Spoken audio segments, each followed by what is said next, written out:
Hello, everyone, and welcome to The Scene, a podcast about the early 2000s post-hardcore and emo scene. I am your host, Jeremy Houtsma. 20 years ago, Minus the Bear released Menos el Oso, their sophomore album. With the anniversary has come their reunion and reunion tour. My guest today is Jake Snider, founding member, guitar player, and vocalist for Minus the Bear. Listen as we have a conversation about all things Minus the Bear, guitar gear, and Jake's struggle with anxiety. So with that said, let me welcome you to The Scene.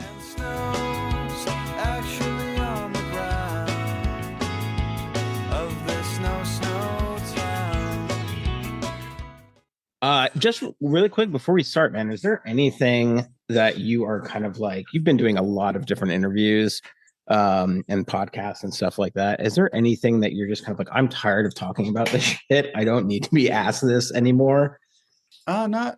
Not really. Okay. Because, I mean, sometimes people get really tired of talking about the same thing over and over and over again. So I just want to be respectful of that. And I appreciate it. Yeah, it kind of gets annoying after a while. Well, I don't know. Kind of how I structure the interview is usually kind of a free flow kind of conversation. I'm a therapist at heart. That's what I do for a living. And so like open conversation to me is just the best. You know, I'm obviously going to ask some pointed questions about stuff if that's cool. Mm-hmm. I've had Corey on before, which was an awesome experience. But I think it's cool to have multiple members of bands on because I think they all have like different, perspectives on things. Totally. I've been a huge Minus the Bear fan since you guys put out, probably since 2002. How I came to your guys' music was I was in college and a friend of mine had a folder full of music, just a ton of different music, a ton of different bands. And he was like, have at it, just go look at stuff. And so I started listening, and I think it was you guys have to make your title so long. Thanks for the Killer Game of Frisco Twister. That came on, and that was like blew me away. I'd never heard anything like that before in my life. So I became a huge fan after that. I think I've seen you guys at least 5 times, if not more. But how are you doing this morning? Not too bad. Yeah. Not too bad. Just laundry, getting the kids off to school. I hear that. Yeah. You got stuff. How old are your kids, if you don't mind me asking? 11 and 14. Okay. So you're right in that. Are they boys, girls? Older boy, younger girl. Yeah. Okay. Gotcha. So you're like hitting that preteen age. Yeah. The girl, 14-year-old. Is he in high school now or? 8th grade. Okay. God, middle school sucks. Is that right? Yeah, I think so. It's his last year of middle school. Yeah. I work with teenagers, basically 14 to like young adults through college age. So, and I did a lot of like child and family work in the past. So, and I have 2 kids myself. Getting the kids off to school is like a huge feat sometimes in the morning. So yeah, this morning was no easy feat actually. Yeah. So. You guys live in Seattle? Tacoma. Oh, you're in Tacoma. Yeah. To Compton. Cool. Yep. Have you guys? My nephew just went to University of Puget Sound. Yeah. And there's a lot of beautiful areas of Tacoma that I don't think get. Oh yeah. Yeah, for sure. The whole town kind of gets a bad rap. But that's like such old, old stuff. We've been here for 10 years, and it's just been awesome. Moved from South Seattle, and like not a single day do I regret the decision to move here. Yeah, we live in a really cool neighborhood in like the North End. Okay, it's super chill, beautiful. You can like walk a couple blocks and look off a bluff at Commencement Bay. So it's awesome place. Yeah, I think it totally gets a bad rap, and I think the downtown is starting to kind of like, but the last time I was there was like in 2019, right before COVID hit. But things were just starting to kind of like get built up there. You have some McMinnmans there and pretty cool bars and stuff like that too that are down there. Yep. What are some music venues that are in? There's Yeah, there's this Spanish ballroom at the McMiniman's Elks Temple. Okay. Um, and that's where we're playing our first show of the tour. There's Real Art, which is like it's an all ages venue. Okay. They do a ton of like hardcore and punk shows and super rad spot there. Airport Tavern, the Valley, Jazz Bones, which Okay. is That's a cool fun name. name. Yeah. And then there's the Temple Theater. Um, there's a lot of venues and like from various sizes, and of course we have the Tacoma Dome where Right. you get like some of the bigger artists. That's where Minus the Bear is playing, right? At the end of its tour. Oh, wouldn't that be nice? Oh yeah. We're starting off at like a really cool, but relatively well, medium size, I think, for Tacoma, but Yeah. a good venue. And you guys are ending at Showbox, right? Yep. Okay. Yep. I was just there. So I mean, I live up in Bellingham now, but I lived in Seattle for probably only 6 months, but I was living in Northgate and I came from New Jersey. So I had no idea what the fuck, like proximity Seattle was. So I was like, visited my brother, came down, to find an apartment. I was like, oh, Northgate, I guess this is where it's at. Like had no idea whatsoever. But I was in a band and we used to go, actually I saw you guys at the Showbox. I don't know how long ago that was, but I remember it being, I saw a block party there and I remember it being huge. And then I went to go see last weekend a band called Poor Old Blue, which is like old school Tooth and Nail totally stuff. And I was like, oh, this is a little bit smaller than I kind of remember. So I mean, that's why you guys are probably playing like 3 shows, right? You're playing 3 shows at the Showbox. Yeah. I mean, that's one of the weird things about going to shows or touring is you go to a venue and you're like, wow, look at this place, and then you go back and you're like, did it shrink? How's that possible? Yeah. But yeah, Showbox is one of my favorite venues. Yeah, it's great in the country, just because I mean they've got it set up so well. The sight lines are great. You can find a place almost anywhere in the venue to see like the actual stage. So great venue. Sounds awesome. Yeah. Have you guys played Soto before? We played like a weird corporate event there, okay, which was ridiculous and horrible, and I don't recommend it. So, corporate event for who? It was literally like a casual gaming conference. Oh, interesting thing. So, yeah, no more of that shit. Not ever again. But that was the only time we played there. It's not as good. Yeah, I think I saw Refuse there. That's the only time they did a reunion tour, and that was the only time that I remember going there. But I remember it being a little bit bigger than Showbox Marketplace. Definitely higher cap. I just saw Refused at the Showbox show at the market. Oh, did you? Yeah, that was awesome. Yeah, I mean they put it on an awesome show. I thought they were dead again. And they came back to life, and now they're fucking dead again. So we'll see. We'll see. Know. Maybe they'll rise back to life. So where did you grow up, Jake?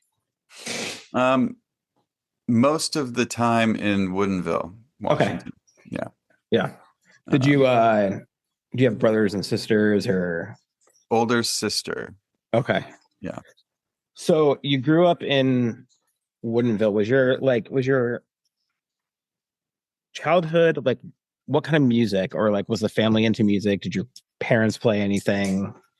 I mean, there was a lot. They were kind of in the John Denver-y kind of world there.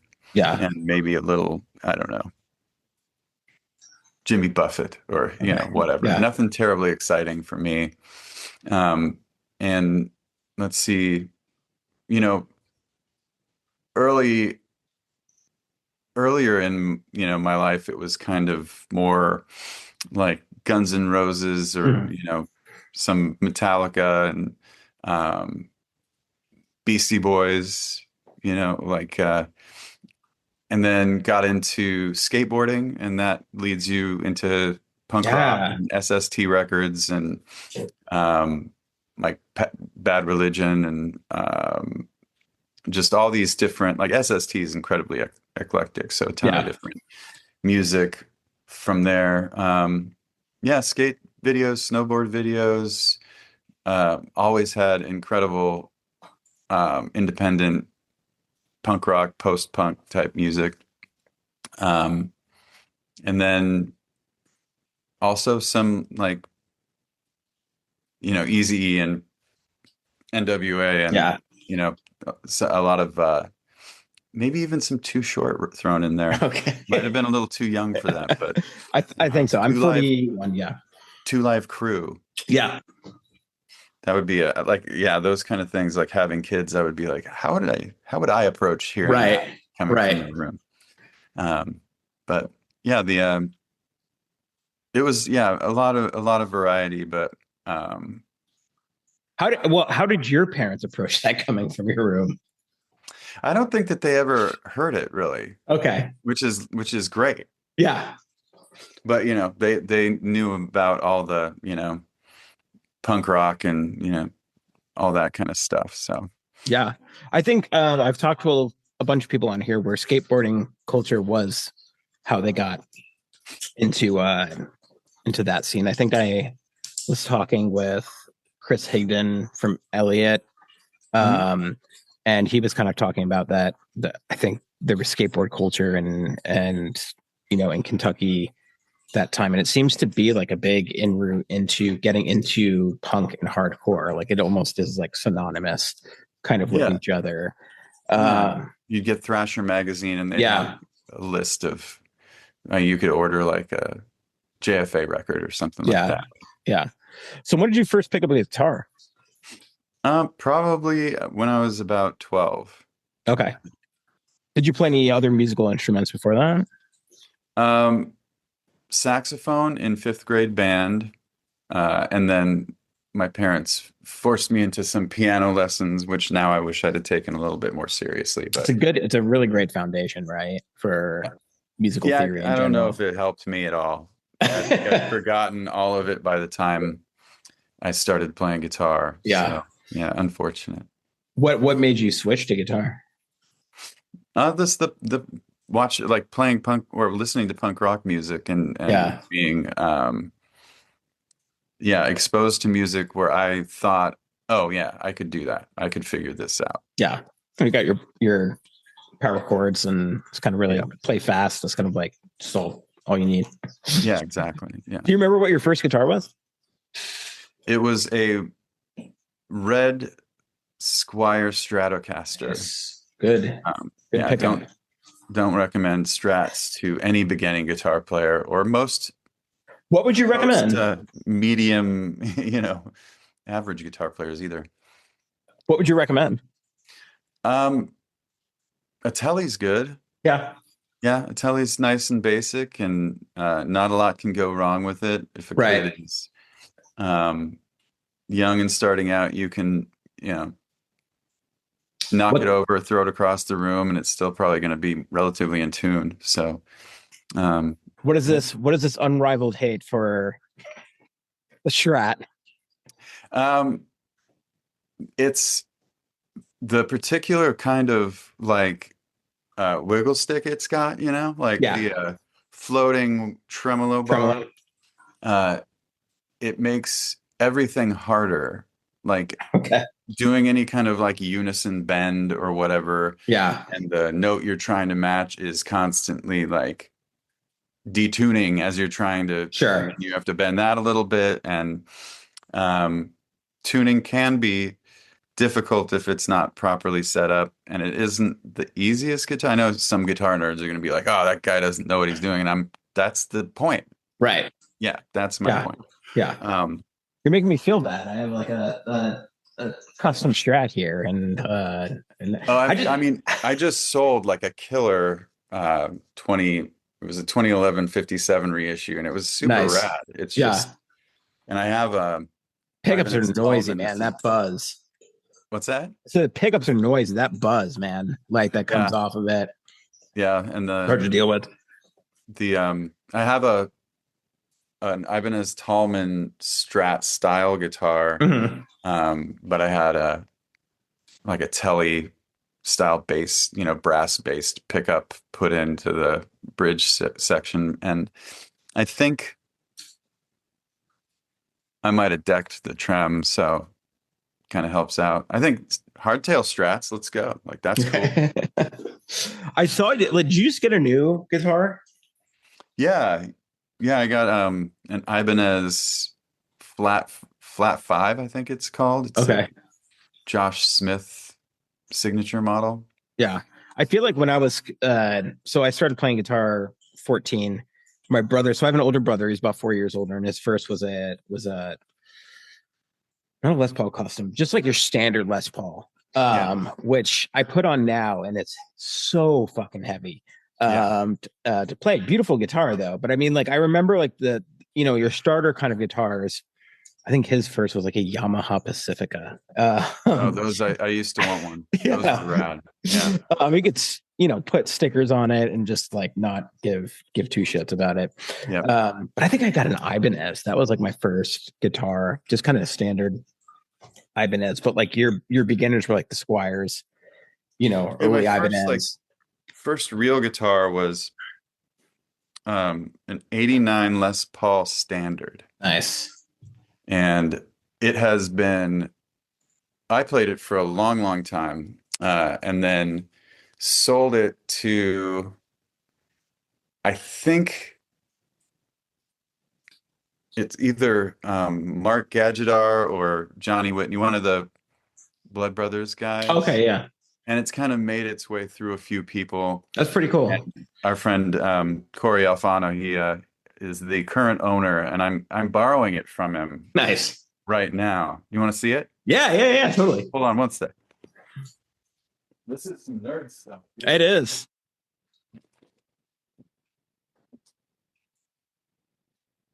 My brother is much more nerdy than me. He does like pedal, trials and things like that. He had a pretty cool idea of like an app or something where you could track the history of ownership of a guitar like That's this. really cool. But it's everything. So it was like a cherry sunburst. Yeah, I saw that on your Instagram. Yeah, that's the one I was kind of talking about. Yeah, it's beautiful. And I had no idea what I was doing, but I stripped the top. Okay. And finished it clear coated it, and I have no idea what even kind of finish I used. Changed one of the pickups. Somebody else changed it too, because I have no idea what that thing is, but it's awesome. And I broke the headstock and I put the Grover tuners on it, and you took a gamble. Yeah, I mean, this thing plays amazingly, but it's beat to shit. Those are some of the best guitars, though. In a good way. Yeah. It's amazing how well it plays.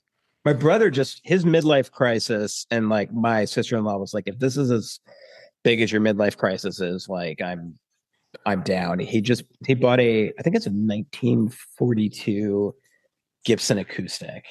Oh wow. Yeah. That is, I think it was like $5,000. Yeah. The thing sounds amazing.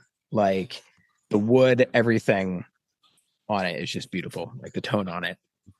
Hard to beat that. Yeah. Yeah. He does a lot of playing, a lot of like video tutorials and stuff like that. So he needs good gear. He's had some people make some guitars for him and whatnot. Sweet. But there was a guy we just met in Seattle who does these like, so he makes his own pedals, but he models them off of like basically all of the big muffs or muff style. And just like even he's got tons of from different years and stuff like that. So he's talking to him about getting one made for him. And that whole world is just like, I'm not as into it as he is, I'm not like as tone centric, or like, I don't think my ears can pick up on certain things, but Gear Talk is always awesome. And you guys, I mean, at least I know Dave's got a shit ton of was it DL? No, line six. DL4s, Yeah, yeah. the DL4s. Um, which how many of those things have gone haywire on him? Because they had a Oh, reputation all the for just time. breaking down. Yeah, we would travel with like 12 of them and have like backups. And I at the like I think he has four usually on his board, and I've had up to three, I think. Yeah. Um, and Corey had, I mean, one or two at some point. I'm not sure. We were Planet of Ice. You just needed a lot of nonsense on your board. Yeah. Um, but yeah, we have. I'm trying to scale back as much as possible. Yeah. But then I look at it and I'm like, ah, it's 12 pedals on this board right now. And what am I even doing with them? I probably only need three. Yeah. Um, but I don't know, yeah, man. When you get into something, you get into it, right? Like yeah, you're just willing to spend whatever. You know yeah. what I And I didn't, mean? during our little break, I didn't really play guitar hardly at all. Yeah. Almost, I sold so much stuff. And getting back into it, I was like, oh, well, maybe I can try some new things. And um, so I got some like a clone copy that's probably not gonna make it to the board, and I'm still kind of focused on that um, tube screamer y thing, Yeah. Yeah. Yeah. and I think I'm gonna yeah, little tube screamer mini is awesome. So that and a KT, I think it's a KTR Harmony. Uh, it's called an Iron 101. It's like Okay. this weird Japanese iron casing with a hand wired 808 circuit. Nice. That's awesome. Oh, it's KGR Harmony. And one of the guys at Lawler Pickups here in Tacoma is one of the partners in that company. That's awesome. So, yeah, yeah, that's cool. And I'm just I bought too many things before this tour, and I'm like trying to figure out. It's like choice paralysis when it comes Right. to gear. Yeah. Yeah. Yeah. I can imagine that. Um, like what is it that is so breakable about the TL4? The switches are mounted to the PCB, Okay. so the way we use them, we're stomping pretty hard. I mean, a lot of people probably do, and that's why it's, a known fault. And I think they changed that on this version 2, but I kind of prefer Version the one? OG in terms of everything, Yeah. except for the breakability. And there are mods and whatnot that you can do to help with that. But I've never done that. But I mean, one of them that was on my board, I'm like, doing a little sample trigger during one of our rehearsals, and it, went double time on its own. And there's just all these kind of, We cannot have that going on during a live show. but sometimes you just do it, you figure Yeah. it out. And we're so used to, like, the pedal is essential to us. We've Yeah. tried a couple other things, and it's just the only one that really does exactly what it does. So like just what's your opinion really quickly on there's a lot of like amp modulation and Mhm. modulators that are being used today. I mean, I think even Metallica just has like racks of like amps that aren't being used. They just go through a modulator. Right, Like, right. have you tried any of those, or like what's your No, I mean, let's see, I did a song with Jonah from Far, and one Mhm. line drawing that, Yeah. and I used the modelers in like Garage or in Logic. Well, yeah, Logic. Yeah. So, and they were pretty darn good, but I've Yeah. never used like one of the, fancy Kemper type things. I did just get this from, let's see. Oh, here I'm back. Earthquaker devices. It's like Oh, never. Yeah. the easy Cool. listening. This is basically a deluxe modeled after a deluxe reverb circuit. Okay. Like, Yeah. and it's just got a headphone out and you plug your pedal board in and turn the knob up with Yeah. headphones or like into your recording device. And it's kind of an awesome way to sit here and be able to use all my analog pedals Yeah. with like, it has some kind of analog cab simulator in it and just be able to play without like some kind of menu or Right. like messing around. Yeah. Yeah. That's nice. So, because I have some, I mean, I don't play live, but I have something called the STL Tone Hub.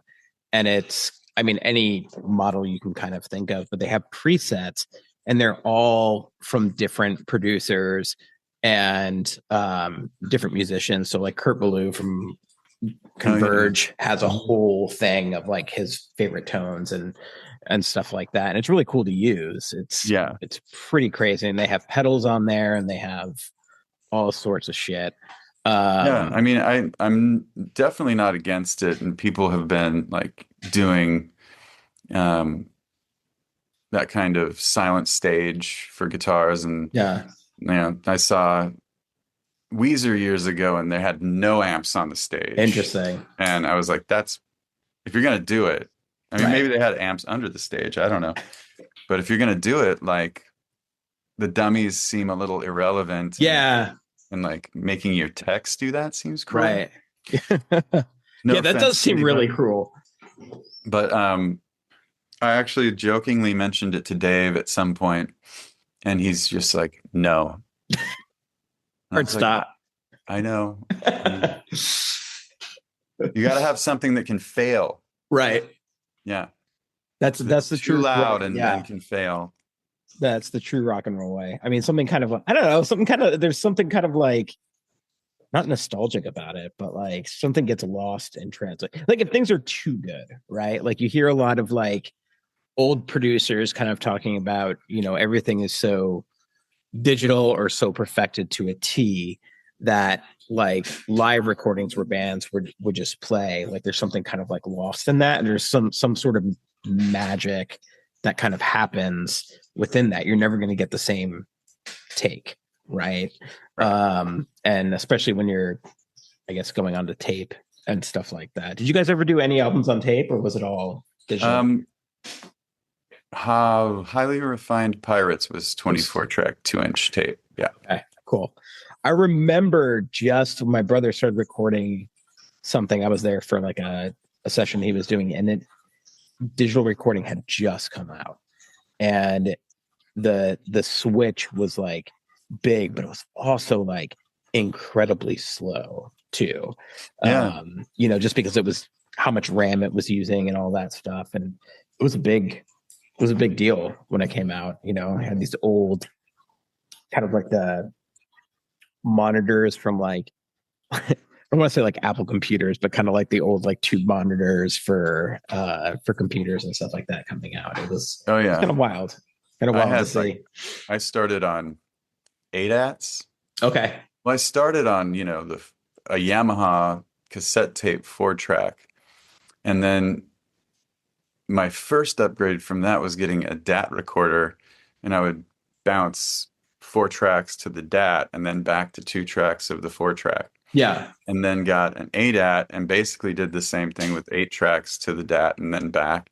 Yeah. And man, and I had like a crappy Mackie mixer, and some of the recordings might sound good. I'm afraid to listen to them. I'd record bands in high school and stuff. Yeah. So, ADATs, man, that was a nightmare in and of itself. Well, it's, have you listened to False Cathedrals or anything by Elliot?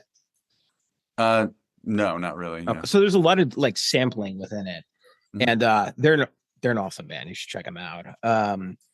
But there's these kind of like digital sampling, and I was kind of talking to Chris, and I was like, how did you reproduce this live? Like, were you guys using a laptop or something? He was like, honestly, like I had a tape recorder. We had a tape recorder, and we would just press play. And he was like, we mainly had it because we were tuning in between songs and we just needed to fill that dead space. But it was really, and then he's like, then we went to ADAT and, you know, stuff like that. But I was like, that is rad. Like, just to take a tape player and I don't know, you just mic it up, I guess. Like, Totally, yeah.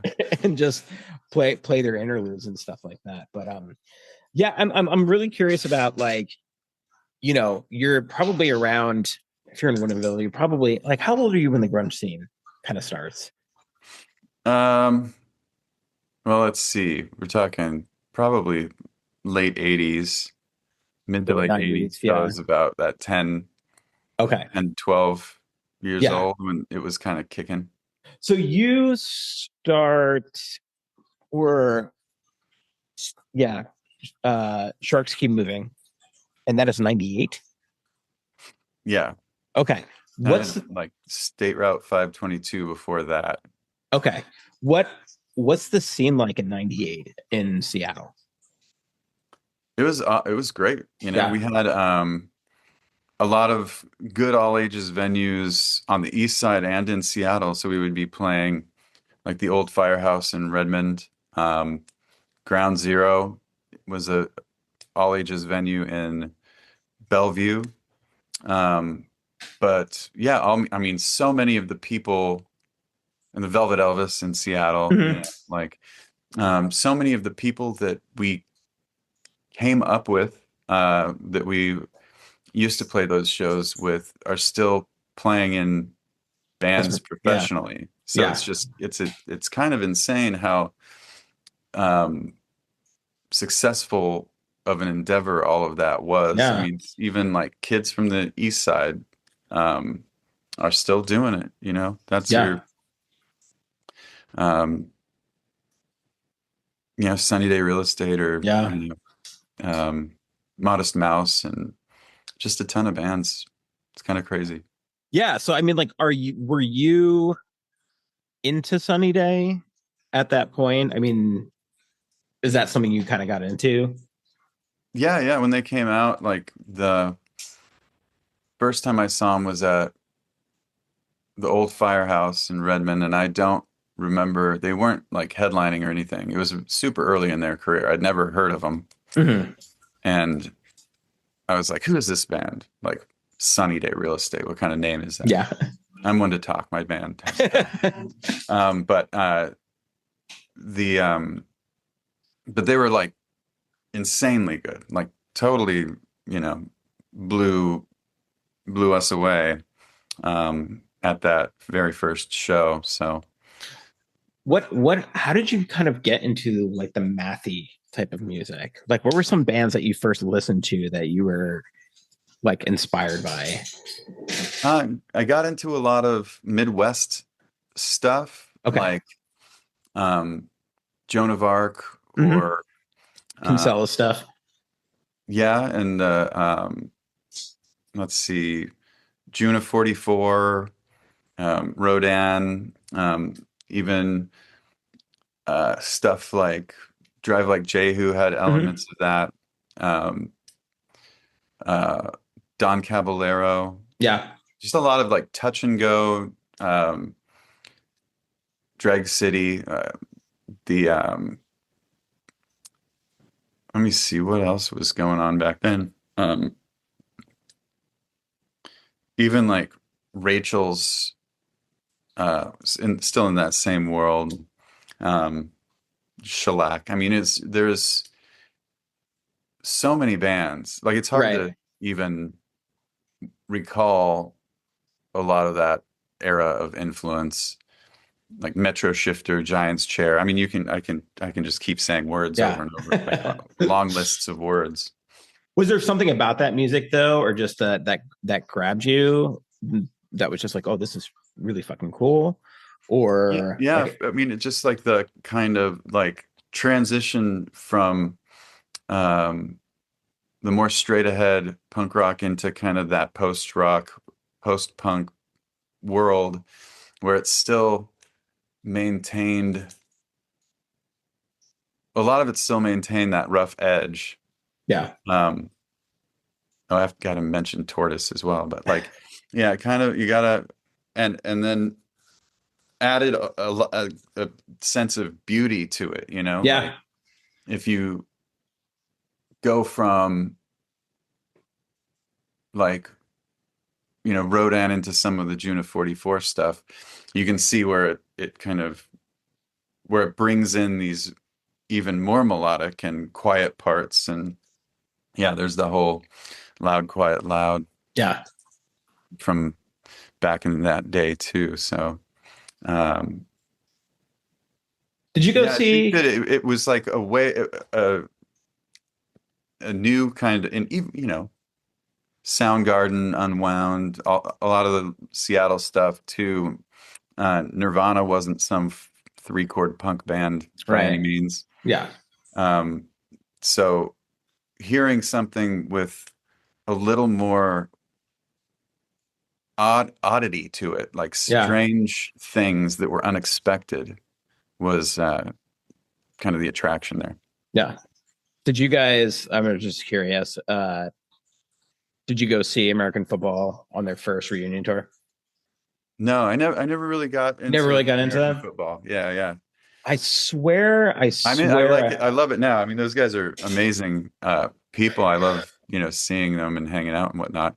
But back in the day, I don't know why. I don't like for some reason that first record just kind of didn't end up in my collection. I think it flew under the radar for a lot of people, and Yeah, for then sure. I've had the pleasure of kind of sort of becoming friends with Steve Lamos, the drummer, and we talked a long time about what that scene was like, and but I swear when they came, so they came and played with Bazan. Bazan opened, Hmm. and I swear that I saw Corey there and Dave, um, in the back there, and maybe I always like to say Jeremy Enick is kind of like a Yeti, like a or like Sasquatch, like he just kind of like you'll all of a sudden he'll be at a show just like in the background, You get like a and it's hint out of like the corner of your eye. yeah, we'd be like he's there and then he's gone, Yeah. type of thing. But I wonder if he was there that night. um yeah, so like this scene is kind of going on. Sharks Keep Moving is pretty short lived. Yeah. Yeah, just a few years. Okay. A couple 7 inches, a couple EPs, and one full length. uh does that 7 inch, I think I saw something the other day. What's the artwork on there? It's like 9 photos, you know, Okay. just square. It's a split 7 inch with a band called Kentucky Pistol. Okay. There was one that looked, maybe I was wrong. There was like a picture of a kid that looks like a vampire or something like that. Maybe I'm totally off, but it might Doesn't have ring a been. bell. Okay. That it wasn't you guys. What do the name Sharks Keep Moving mean? Um, I was looking at like Grand Royal magazine, right, magazine, Mhm. and there was an article that was called that, Sharks Keep Okay. Moving. And I was like, that's a fucking awesome band name. And like the meaning is cool and like it looks good on paper. Yeah, Um, yeah, I still think it's a good band name. Like it is. It's yeah. really easy when you listen to uh Sharks Keep Moving to kind of see the transition into Minus the Bear. Like there's a Mhm. lot of um similarities, I feel like, in it transitions really, really well. Mhm. When did you kind of, I don't know, when did you kind of start forming the band itself, Minus the Bear? That was 2001-ish, probably, maybe Okay. a little earlier. It was Everybody But Me at first. So Okay. they'd recorded some demos and I heard, and they played the demos for me. We were all kind of in a little crew back then. You're at the Cha Cha. Yeah, Cha Cha Lounge and Linda's and all that. Yeah. Definitely living the healthy lifestyle. And but I heard the demos and I was like, this is great. This is awesome. You probably need somebody to sing. Yeah. So you should probably have me do that. Yeah. So we started playing together, and it worked out really well. It like kind of was intended to be the uh like a side project, right? Sure. And then quickly we were like, oh, this is something like we could do something that might go a little further than, the weird, quirky 10-minute repetitive tunes that Sharks was doing, and like um the incredibly brutal botch stuff, Botch stuff. and Yeah. like the Kill Sadie thing. Yeah. Um, all those bands were incredible, I think, but it was like, oh, there's a pop sensibility we can get through here that might be somewhat accessible to people. Yeah. I mean, and it totally was. I mean, when I was talking to Corey, he said that you guys had recorded an EP before you ever played a Hmm. show. Yeah. And I mean, normally bands go and play, right? And then they record something, and that was that kind of weird. Was it like, was there a lot of pressure to kind of like, because you have a recording, right? And then Yeah. it's polished in a certain way. Yeah. Was there any sort of yeah, I don't know, kind of pressure to perform on the level of that recording? Yeah, for sure. It was awesome to have something there, and to have Suicide Squeeze and David Dickinson um, believe enough in the music. Like, that's a um, big risk to take, to Sure. put a release out and spend the money on something where you haven't seen if they can do it live. Um, but I mean, even then, we were all pretty seasoned players, so got into the studio, made the EP, released it, and then played our first show. It's not the normal, you know, order of things, but it's Worked. kind of rad, Yeah. do it a little differently. What was who recorded your first EP? Matt Bayless. Okay. Because he recorded a lot, right? And he's been Yep. a lot of bands he's recorded. And he was obviously originally in the band Yep. at first, kind of doing the digital element. Yeah, keyboard. We would call him a keyboard player. Okay. And he also did some of the boopy boppy stuff for sure. Okay. Okay. Yeah. What was your first where was your first show at? Was it Numos? No, I think it was uh what is that venue on the Ave? Um Chop Suey? no, it's no longer there. It was starts with a P, and I feel like it was part of like a church at the time. Um Drawing a blank. yeah, I mean, you ask, and I'm of course not going to be able to remember it. I wonder if I can Google it. But it was all ages venue. I think,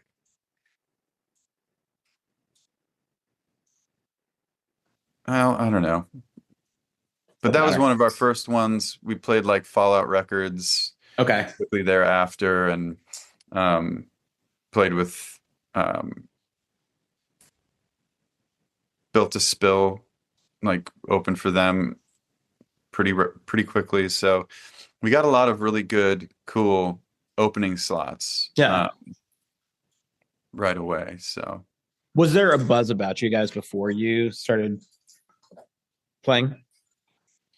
I don't know. Yeah, I mean, I think that there was enough local prior knowledge of the other groups that people were a little bit interested in what we had Yeah. to do. Um, the Paradox, dude. Okay. There First you show go. was September 11th, 2001 at the Paradox.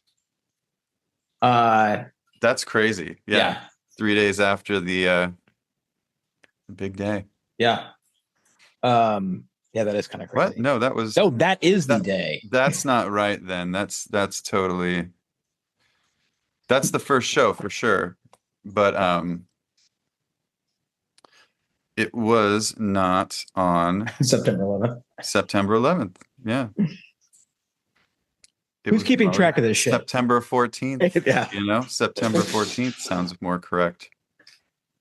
Yeah, that's a crazy. I mean, I lived in New Jersey at that time. You could see the Twin Towers burning.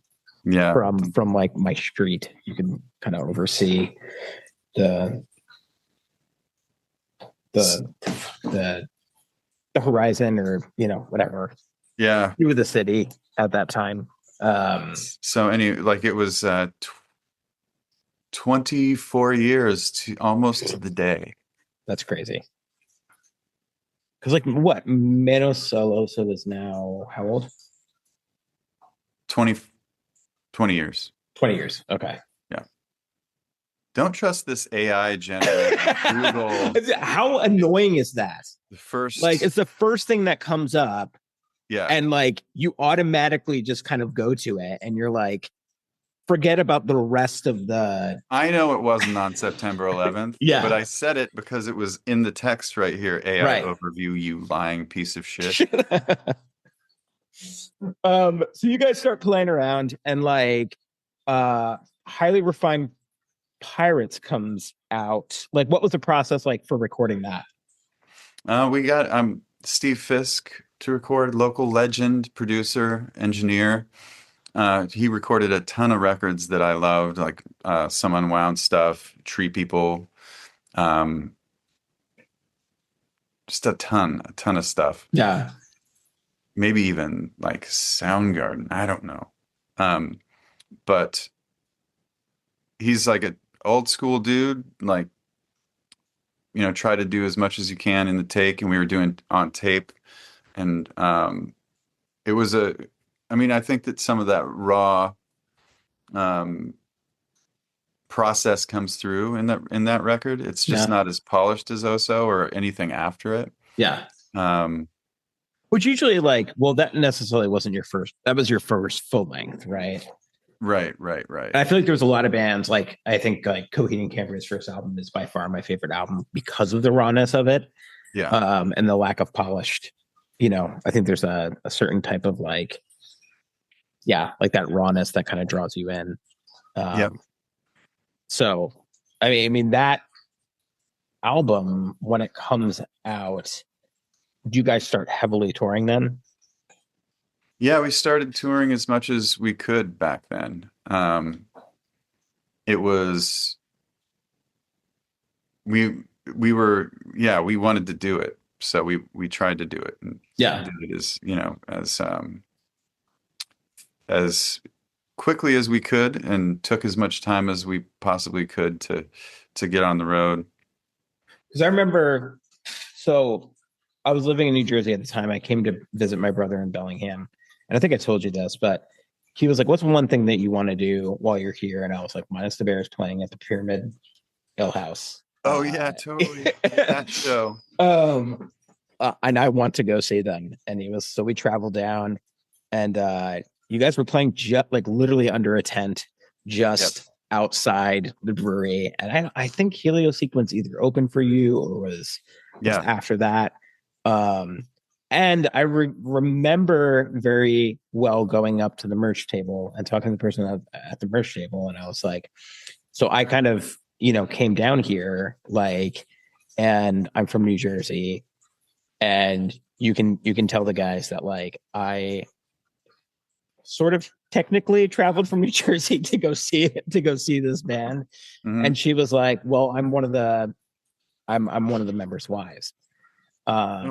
So was anybody who was married at that time?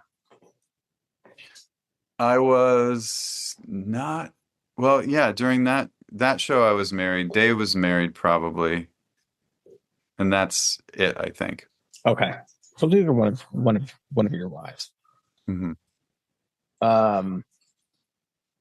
Who were the bands that you took out on those tours? Or who did you tour with? let's see, what was our first? Well, early on we were touring with like we did a Braid reunion tour. I believe that was in. I saw that tour. Yeah, that was you guys had just released. They make beer commercials like this. Yeah. And so it was 2003 or something like that. Yeah. I saw you at Starland Ballroom. And I was talking to Damon about like, I don't know, a couple months ago, and his let me check my notes. His quote was pure debauchery on that on that tour. Yeah. It was a fun one. I mean, there was a lot of drinking and all that. It was pretty amazing. And they were such a cool band to tour with. They just, they'd been doing it for a long, long time. Yeah. And it was kind of amazing. I mean, we toured with one of the early ones was Piebald. Yeah. With I'm looking at the internet now. Yeah. Noise Ratchet and My Chemical Romance opening. Okay. Yeah, I mean, we did a lot of shows where we were on our own tour, but we ended up just hooking up with different bands for different just specific shows like Trans Am or Harmar Superstar we played with a couple times. Okay. But yeah, kind of filling in all around and then opening for those type of bands. And Cursive opened for Cursive on one of their tours. And how did you get hooked up with them though? So how did you get hooked up on the Braid tour? I don't know. Do you have a booking agent? It just kind of worked out with our booking agent. And it was we submitted for it and it was a good idea. It was a good one. I guess in the beginning, what was like you said, like you guys had some pop elements, right? And it wasn't unusual, I think, to see two different crowds. I remember seeing you guys in Philadelphia with These Arms Are Snakes, and who was was like Copeland? It might have been Sparta. Oh, really? Yeah, well, I just remember These Arms Are Snake opening, and like everybody was there who was there for you guys. So you had these people who were like, "Oh man, I just want to dance," and then like These Arms Are Snakes come on, and I'm like, "That is fucking cool," and like everybody in the audience was just like had no idea what to do with them. Yep. You know what I mean? And I thought it was cool that you guys could, and Corey talked about this, like marry a bunch of different audiences together. Because I would look at it from like a really technical standpoint, and I'd be like, that is awesome. You know what I mean? But then you had people who were kind of like, more into just the dancey kind of element to it. And I think it kind of married those worlds, and we're kind of like, I don't know, we're a good crossover for a lot of people into that. Yeah, it was like a cool audience. You had people that were fans of Botch, right, coming to the shows and still appreciating the technicality of what Dave was doing, even though it's a radically different genre, especially from his band. And then people that were more interested in, like you said, or like younger people who found the band like it through college radio or something like that. We've always had a really eclectic fan base in that regard. And even age-wise, it's always been kind of a broad swath. I'd be often surprised at how many what at the time I considered old people, but are probably my age now. Yeah. somewhere lurking around in my record collection, I think I have an original Highly Refined Pirates. It's probably warped to shit now because I did not take very good care of my records. But I remember finding it in a Bellingham record store, and it was, you know, when it snows in the Pacific Northwest and everything just shuts down. It was a massive store, which kind of brings me a little bit to, you know, "Hooray" is one of my favorite songs that you guys have done, and I have two questions. Well, one observation, one question. Was "Hooray" written right after? Was that one of the first songs that you were going to put on Menos el Oso? I believe so. Yeah. Okay. Because early ones. To me, it sounds very much like everything that was on. They make beer commercials like this. It sounds very like, I was like, I feel like this song could have been on that EP. Right. Because to me, it stands out a little bit differently than some of the other songs. And this second, I guess my observation is I think you have a unique and uncanny ability to capture things in your lyrics that are incredibly unique to the Pacific Northwest. I don't know if I ever heard a song like "Hooray" that encapsulated what it's like to have a snow day in Seattle and in the Pacific Northwest.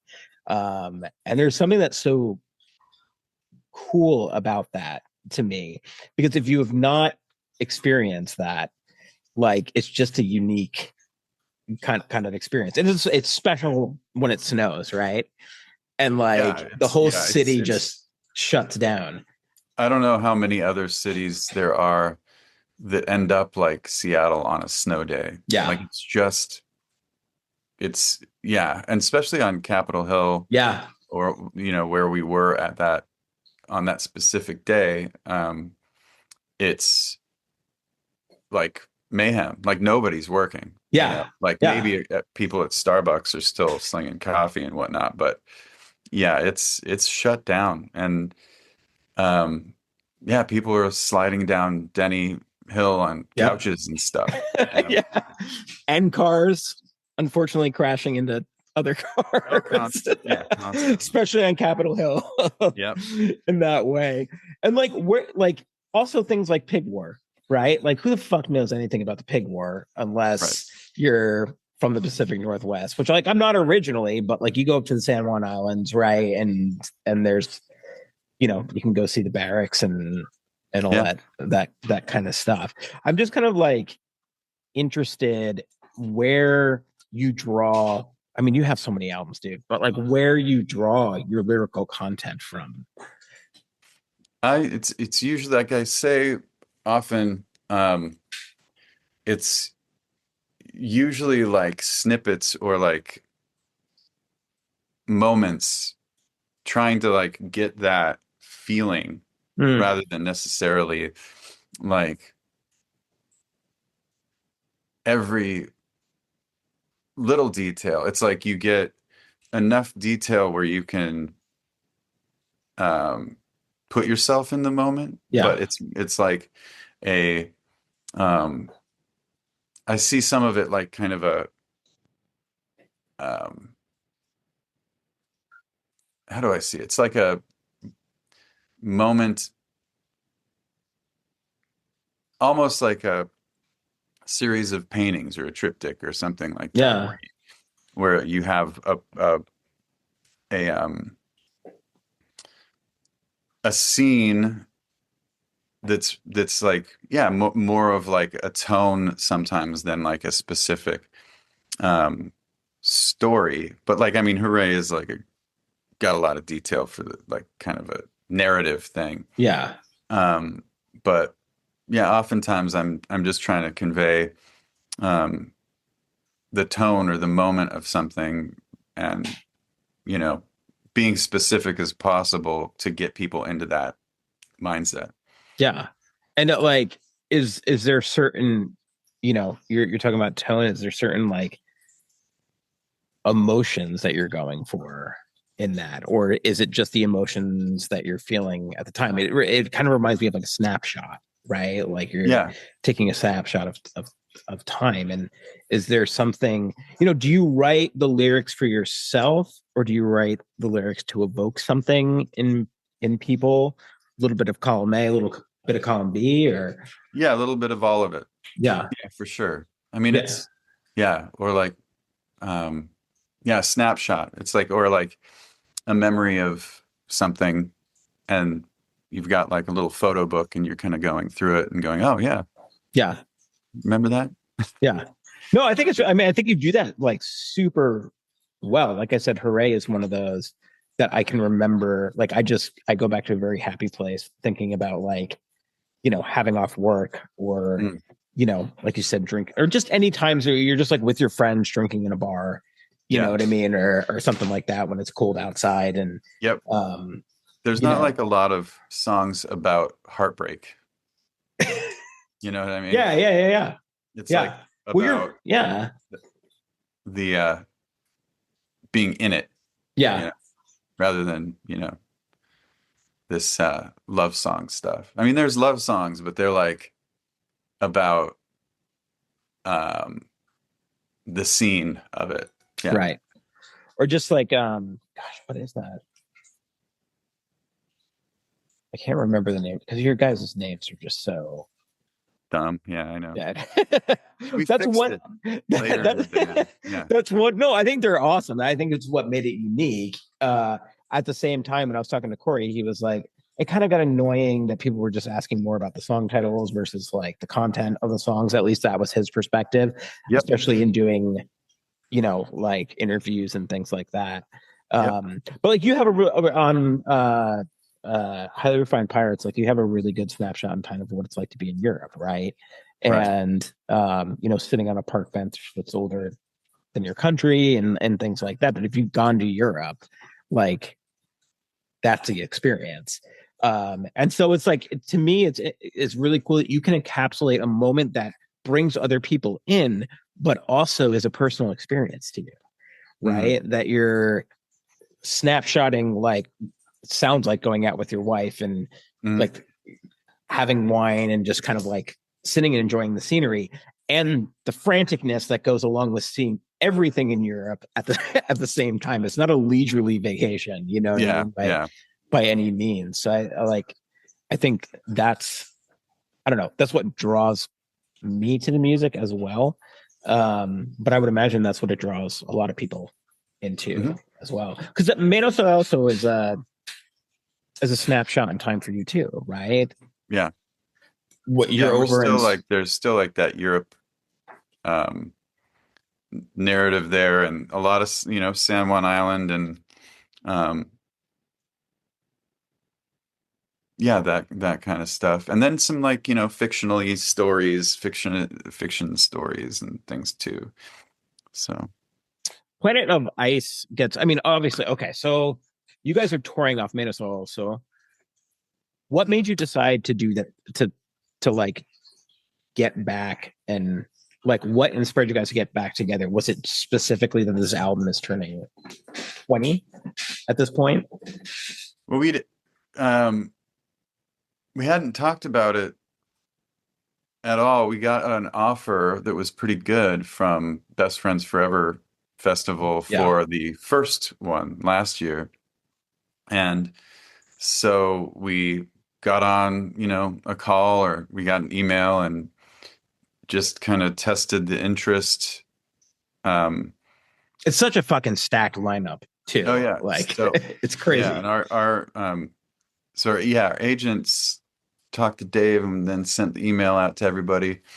And um, I was like, yeah, let's get the band back together. And I don't think anybody was all hesitant at all, but that specific Dave was just coming off a botch tour, and that specific show didn't quite seem like it was gonna be the best way to jump back in. Mm. So we kept the conversation going with him and tried to get and said we'll do it next year when we can get a whole tour together, because everybody's kind of gone their separate ways. Or Yeah. Alex is in England and Corey's in New Mexico, and our drummer lives in Iowa. So getting everybody together requires a lot of effort and money. So we thought, Yeah. why not do a bigger Yeah. reunion that way we can. And we were like, well, we can do Oso next year. Yeah. It'll be a perfect kind of birthday for that. Yeah. So you guys played Sunset Tavern, right? What was that? How was that? It was great. That was your first show back together, right? Yeah, totally. We did like about an hour long set, just nice and short, no encore. We just 200, I think about 200 people. And yeah, just did the thing, and it was nice and easy, and it's a killer club. It's a really Yeah. Why did you guys pick Sunset? awesome spot. We were looking for something like that was small, like real small, but that also had enough of that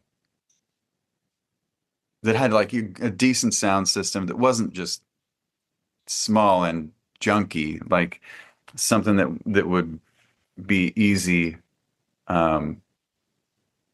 to have be easy to have a Minus the Bear show, where we felt like we could bring most of the stuff that we um, need to do it. And it has a decent sized stage. It's not big at all, but it was big enough to fit us. So it just seemed like the perfect place. And they're just awesome people.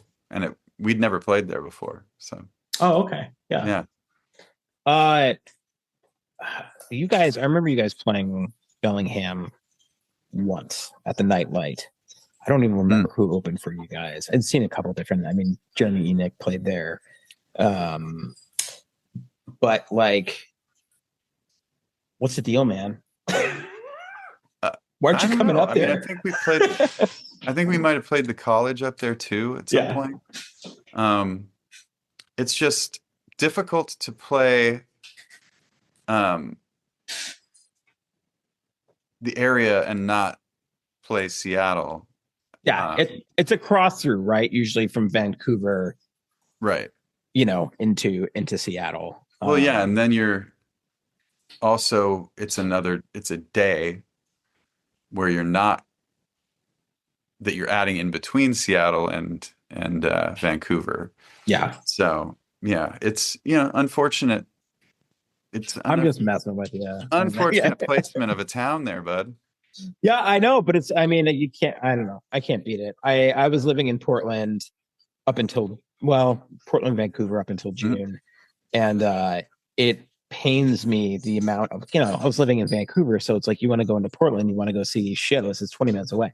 You know what I mean? I went to go see Quicksand. I went to go see like a bunch of other bands. 20 minutes, I'd be home. And so now I have to travel an hour and a half to go see. Yeah. Any show, or even to go to the freaking airport. Hey man, I get it. I mean, it's up to an hour and a half to get from Tacoma to Seattle or back. So that traffic, it sucks. Yeah. There's always the train, I guess. Nobody wants to take that. Not for me. Yeah.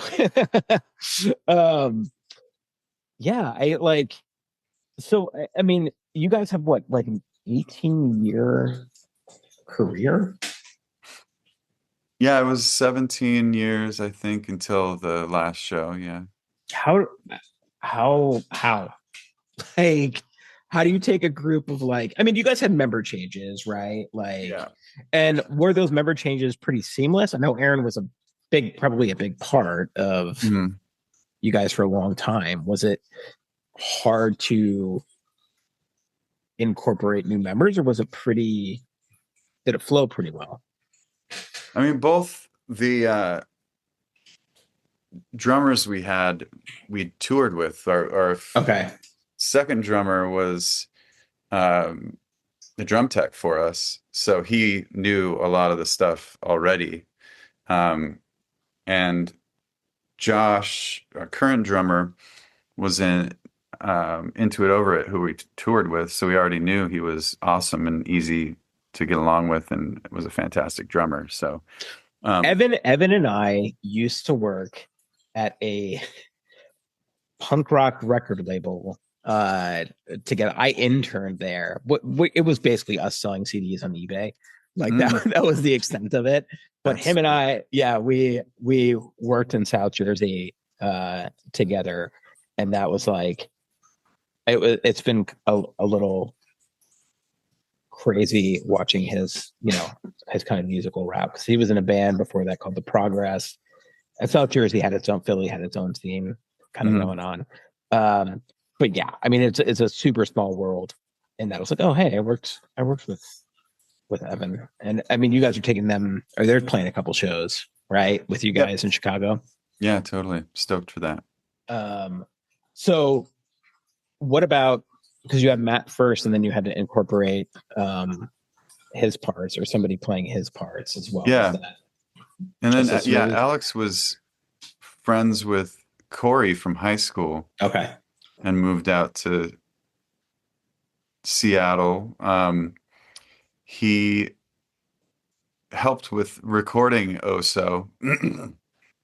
So he and I we're at my house in my little home studio doing guitar overdubs and backup vocals and things like that.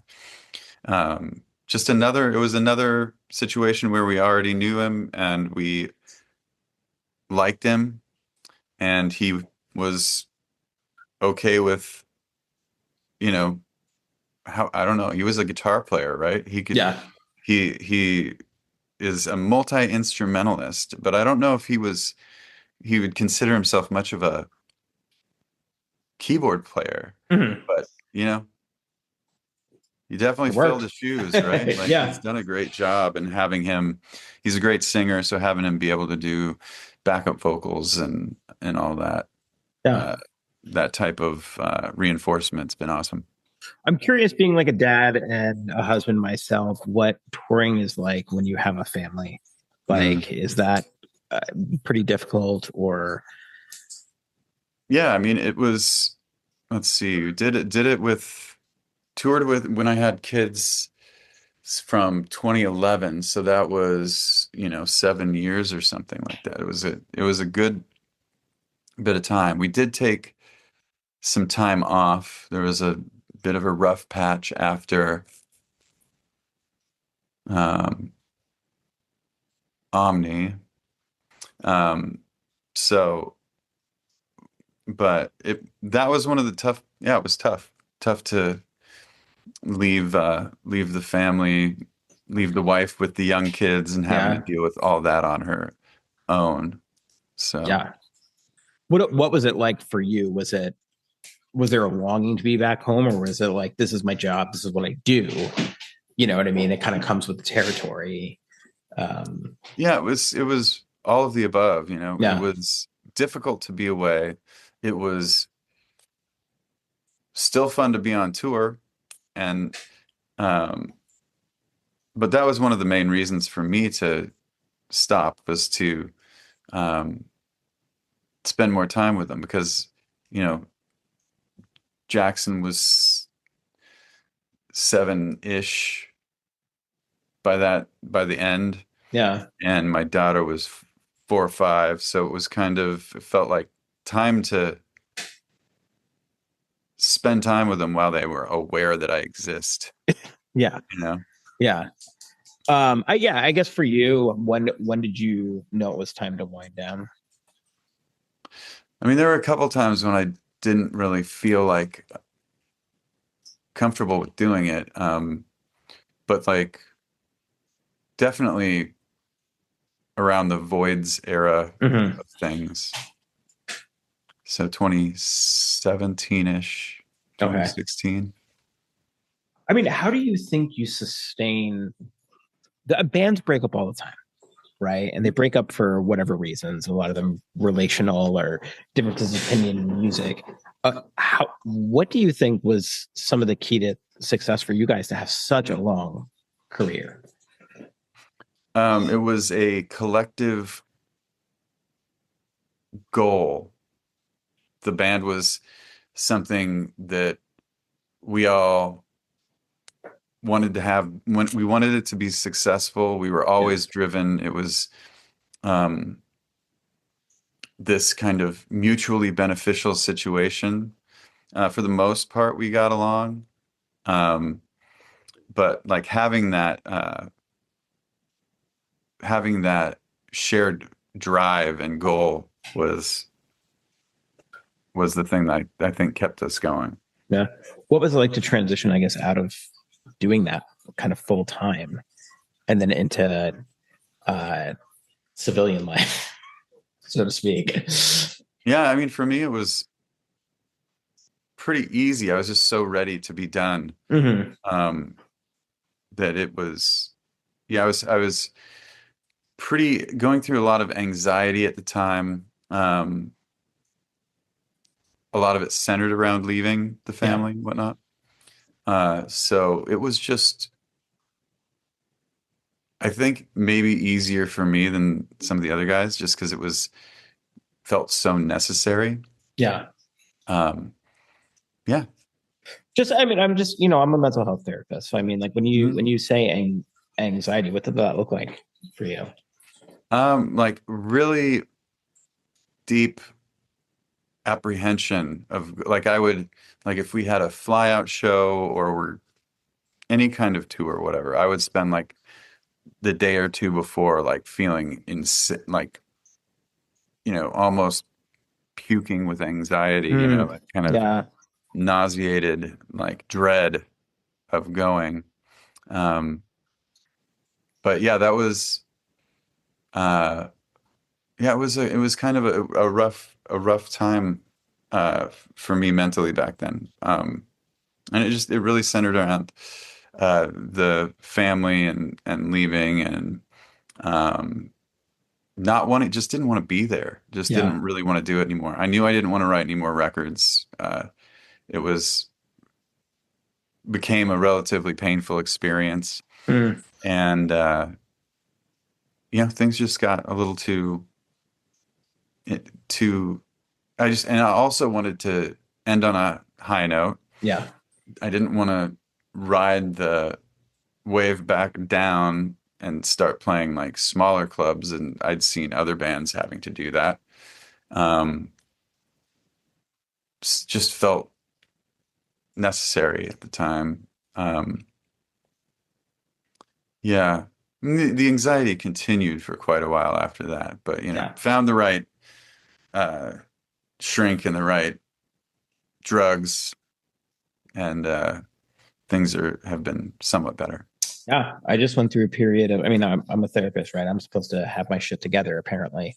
Oh, none of Yeah, you like guys do. that's kind of why we go into this field, right? Right?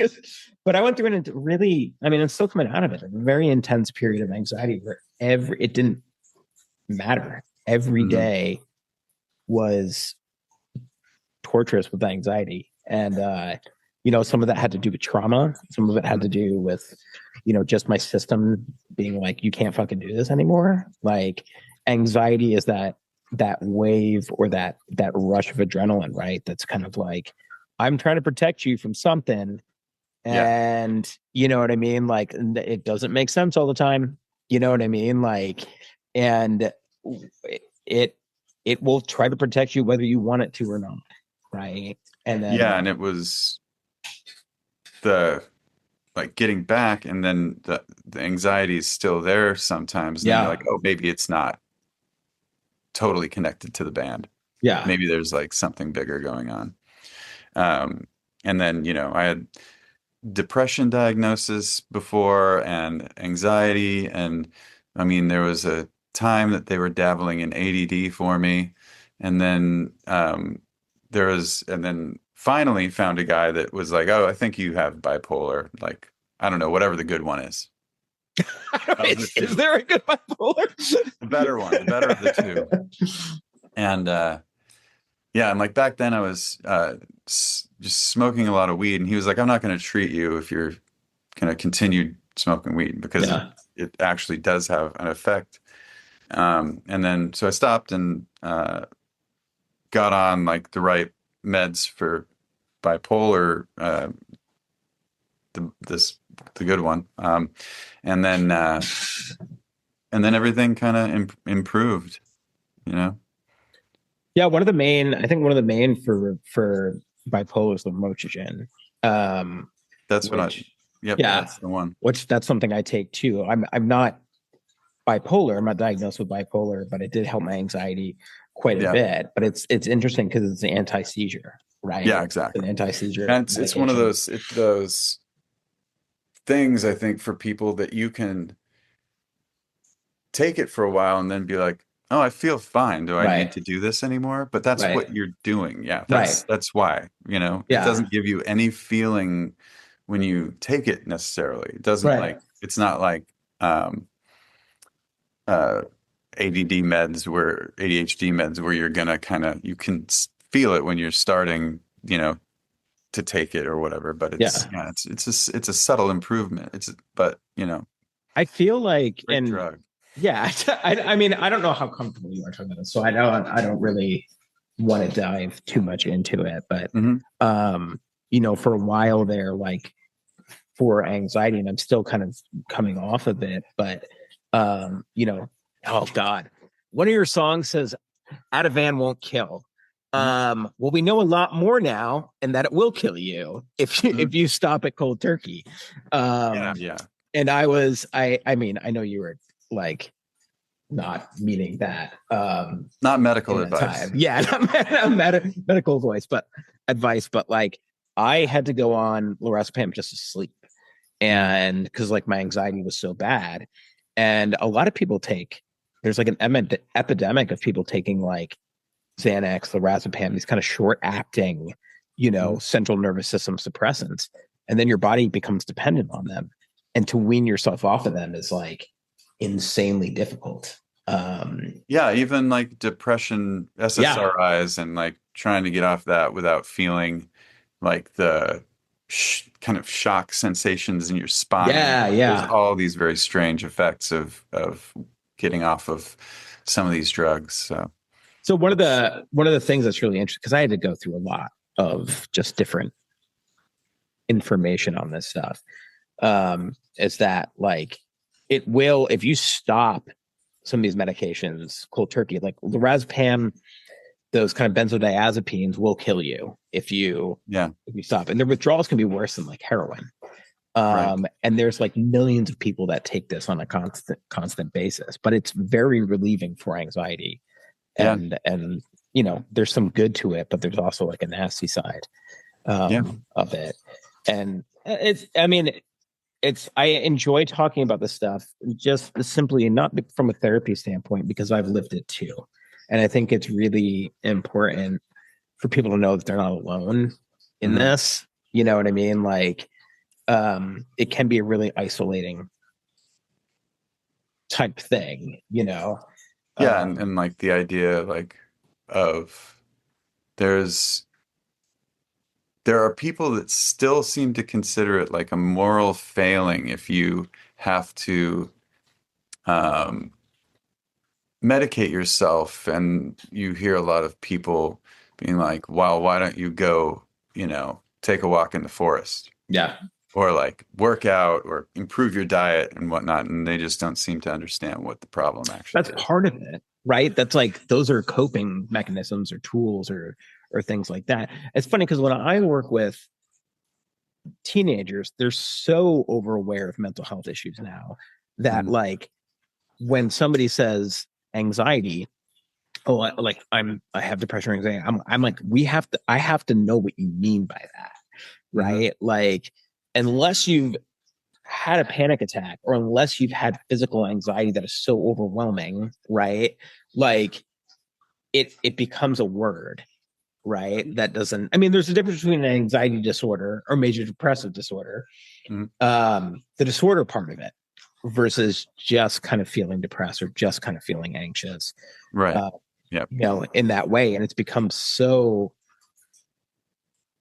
I don't want to say generalized in a certain way that it starts like words matter, you know what I mean? Like it can become kind of generalized in a sense where it kind of loses a lot of meaning. I have obsessive compulsive disorder. I was diagnosed when I was a teenager, and people use that all the time, right? Like, oh, Right. I'm so OCD. I'm like, unless you're like crippled, like with doing repetitive behaviors over and over, like, I'm not going to get pissed off, but like, can we put some context in this? You know what I mean? It kind of de-emphasizes the suffering of people.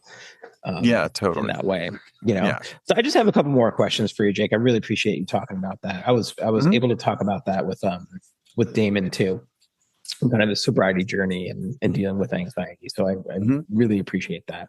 You know, I like a couple more questions that I have is one, I'm curious, like if you had a chance to talk with your younger self, um, say in your 20s or when you were first starting out Minds to Bear, or just kind of like in those beginning years, what piece of advice would you give him?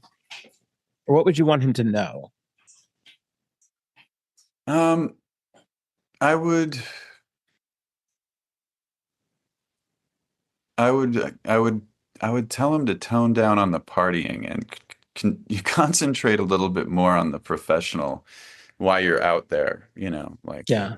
play shows and do it do it well. You're out there for the fans, like it's I mean, we took it really seriously and did our best, but I mean, um, I think there are definitely shows where they could have been better, and some of that was, um, it was definitely the um, late nights sometimes that would be the cause of it, and Yeah. but yeah, we were a pretty hard partying band back in the day, and I would just say like, you're gonna, I would tell that young boy, I would tell him, um, you have the opportunity to do this for a long time and make a living at it. So, uh, just take it seriously, but don't take it too seriously that you're going to freak out about that thing all the time. Yeah. Everything's going to be fine. Yeah. Yeah. Everything. Yeah. Moderation. Yep. Everything in moderation. One of the guests I had on here said that for them, it was what they would say is kind of like, well, he initially said, go to college. But then he was like, I'd want him to know how difficult it was to kind of be sober in this industry and try and stay sober in that way. So, yeah, I think it's a point that people made. I mean, you're not necessarily talking about sobriety, but it is something that kind of comes up with people about like, yeah, you're around a lot of booze and, it's just kind of what you do and, hang out in that way, especially when you're much younger. Yeah, I figured it out. Like there were a few tours toward the end that I did, sober from alcohol. Yeah. The other question I have. Mail just came. Oh, that's totally fine. I don't want to take up too much more of your time, but we're living in a really politically fucked up time, and yeah, indeed, in America, and just there's a lot of shit going on. Yeah. What do you? I don't know. Maybe is there a hope that you have in terms of like providing music for people, not from a political standpoint, but just kind of like, I don't know. What do you think music provides for people that can kind of mellow? Like, what do you hope your music does for people or could do for people in a time that is very angst ridden and very anxiety ridden for a lot of people? Just some like level of release, some, reprieve from all this bullshit that we're having to like experience every day. I mean, even if you try to avoid it, it creeps in, I think. Yeah. So I think music, entertainment, human entertainment has always been kind of a momentary, a small way to forget that, you've got to go back to minds tomorrow, Yeah. or um, yeah, I mean, that's kind of the thing, is you just have to have music is one of those great things. Like, you can look at a painting and be in awe, or read a book, but there's nothing like going to a show and having Hmm. that communal experience. Um, and those things generally are seem less you know acute when you're doing it. Yeah. Um, I mean, I might every once in a while say some stuff from the stage Yeah. about these events and whatnot, and we're um, uh,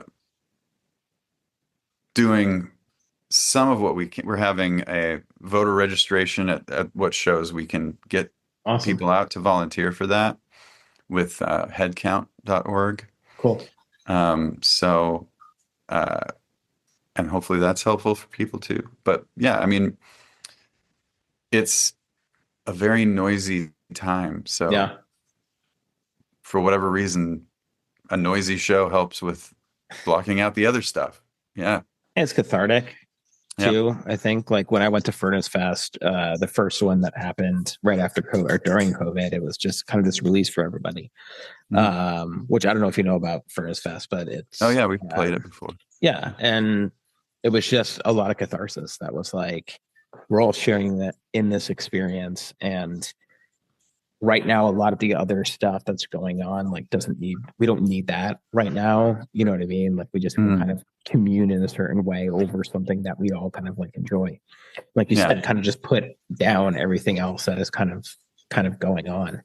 Yeah, and recharge a bit. Yeah, yeah, and yeah, I think that's pretty much all I kind of have for you. Is there something you're really stoked on right now?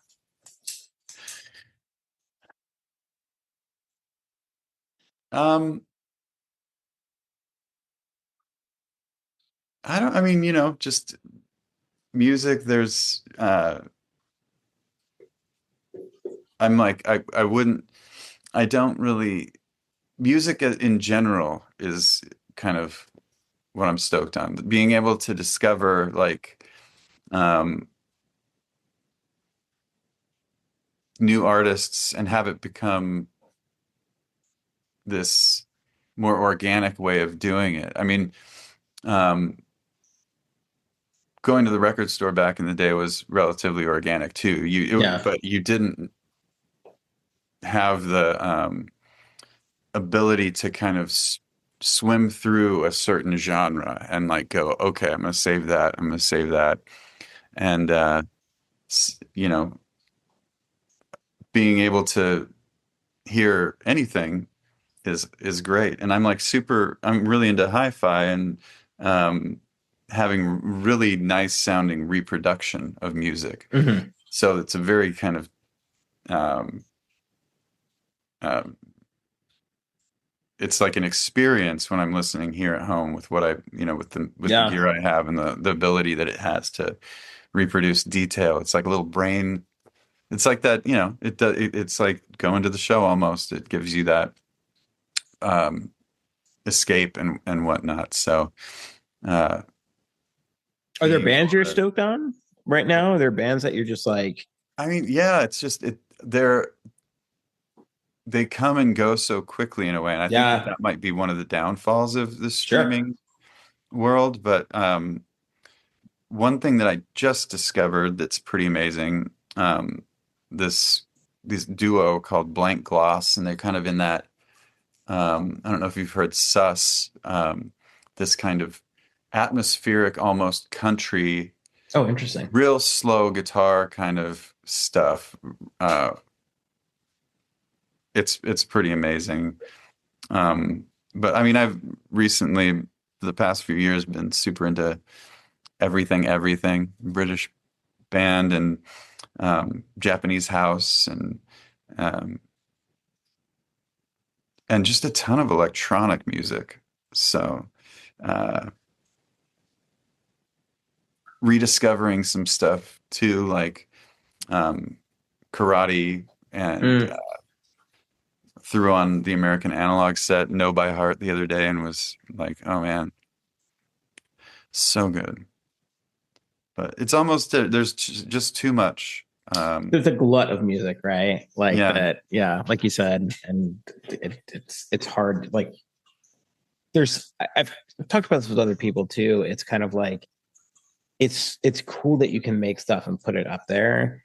It seems hard to stand out in a lot of ways, which I don't know if it's detrimental or, like it's a cool avenue to have your music out there. But if you want to make something of it, it seems harder and harder to kind of like stand out unless you have marketing or the idea of being a content creator on Instagram just horrifying. Is unappealing at best. I don't know if you watch Seinfeld at all, but there's this like, somebody put this on Instagram as well that was just like musicians trying to be content creators, and it's this moment where Jerry and George are talking to each other and they're like, what are we doing? We're not men. You know what I mean? Like, or it's that feeling of like, why do I have to do this? Like, this is not me. You know what I mean? But it's a crazy new world that, to make stuff. I mean, you guys have to make content. I mean, you don't have to, but like you have, right? Like, it's just not my favorite thing to do. Yeah, it's an interesting world in that respect. So, Jake, thanks so much for taking your time. Your guys' music has meant a lot to me, and like your lyrics have said, like you've said about your lyrics, like they're snapshots of my life that correspond with that time, and I've seen you guys multiple. You're probably the band that I've seen the most.